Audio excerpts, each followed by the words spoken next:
Have you ever watched a child struggle with a problem where they're only allowed to use one specific formula? Have you ever encountered this in your day-to-day life or in your childhood? As a future teacher, I know that I'm going to encounter several different types of learning styles among students. And since there's no such thing as cookie-cutter children, there should be no such thing as cookie-cutter lesson plans. And this is not just a topic that I'm passionate about.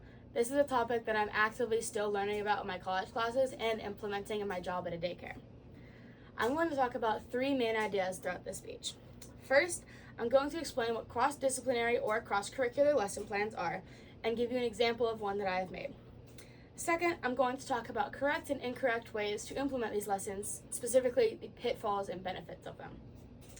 And lastly, I'm going to tell you why these lesson plans are so important to children's education. But let's start by clarifying what cross-disciplinary lesson plans are, and look at an example that I've made and implemented myself. According to Sphero Education Team, cross-curricular teaching is the thoughtful weaving together of various content areas to support student understanding of the connectedness among knowledge. In other words, it is intentionally planning to bring together subjects so students can see how ideas and topics can connect. My visual aid is a lesson plan that I have made myself, specifically for the grade level of kindergarten, and the subject integrated being science and art. There are standards for science and art, the learning objectives being students will identify and describe different types of weather and create an art piece showing weather using different types of colors, shapes, and textures.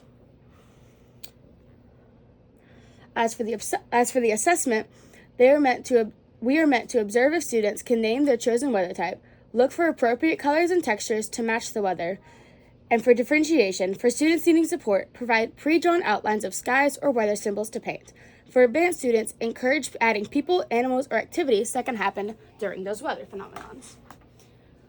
This combines science and art in a very important way because it shows that you can talk about the same thing over two different topics. However, as Dr. Jacqueline Ark points out in her article, Avoiding Common Pitfalls in Interdisciplinary Learning, there are also wrong ways you can use these lesson plans.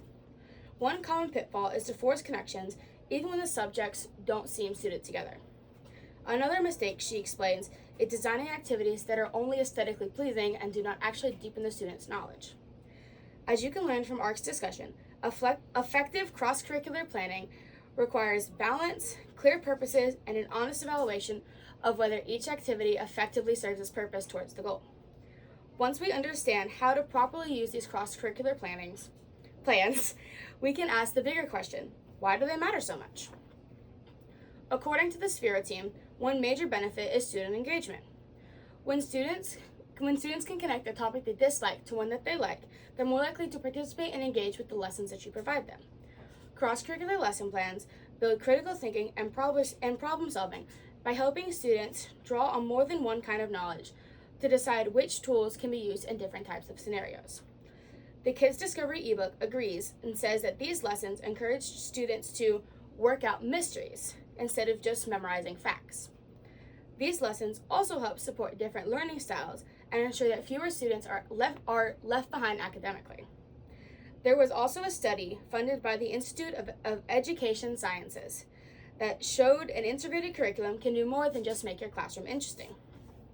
In that study, first graders who used a year-long integrated curriculum that combined science investigations with reading and writing activities performed better on the science portion of their final assessment than their peers who were in typical curriculum classrooms.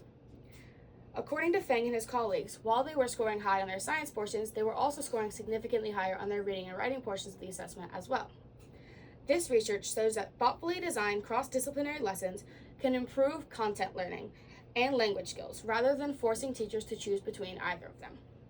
Keeping these benefits in mind, let's review what we have learned so far.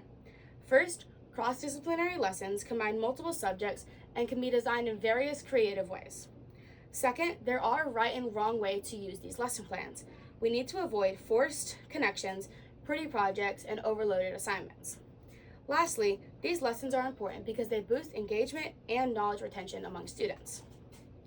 Next time you see a child struggling, remember that an alternative approach may be the difference between a child finally understanding a concept or a young child giving up and deciding that they cannot learn like their peers. And I'll leave you with this last line that I said in the beginning. Because there are no such thing as cookie cutter children, there should be no such thing as implemented cookie cutter lesson plans. Thank you.